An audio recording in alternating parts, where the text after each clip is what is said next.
Nalalapit na ang eleksyon at sa mga panahong ito, malapit na rin matapos ang kampanya ng mga kandidato.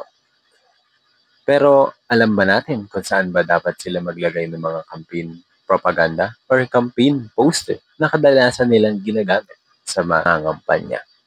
Tara at alamin natin ito.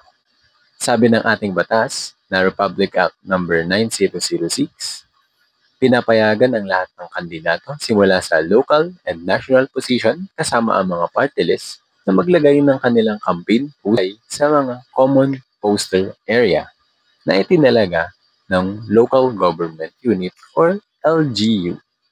At syempre, sinabi rin po ng ating batas na pwede silang maglagay sa mga pampublikong lugar gaya ng plaza, market, barangay center, at pribadong lugar basta ito ay may permiso ng may-ari nito.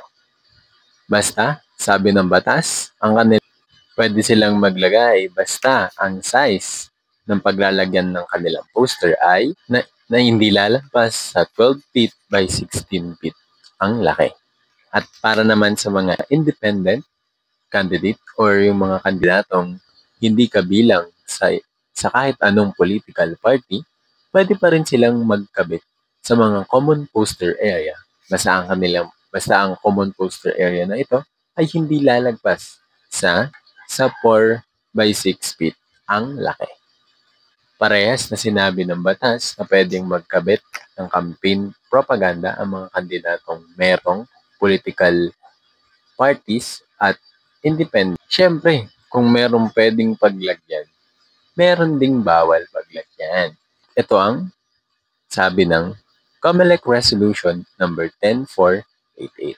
Sinabi rito na bawal maglagay o magpaskil ang mga kandidato mula sa kahit anong posisyon, mapa national or local man yan, or party list sa mga lugar na ito. Tulad ng kable ng poste ng kuryente, poste ng ilaw, puno, mga signage sa kalsada, waiting shed, at sidewalk. At higit sa lahat, sa mga pribadong lugar na walang paalam sa may-ari nito. Bilang yan, marami din binanggit ang resolution na kung saan ba bawal maglagay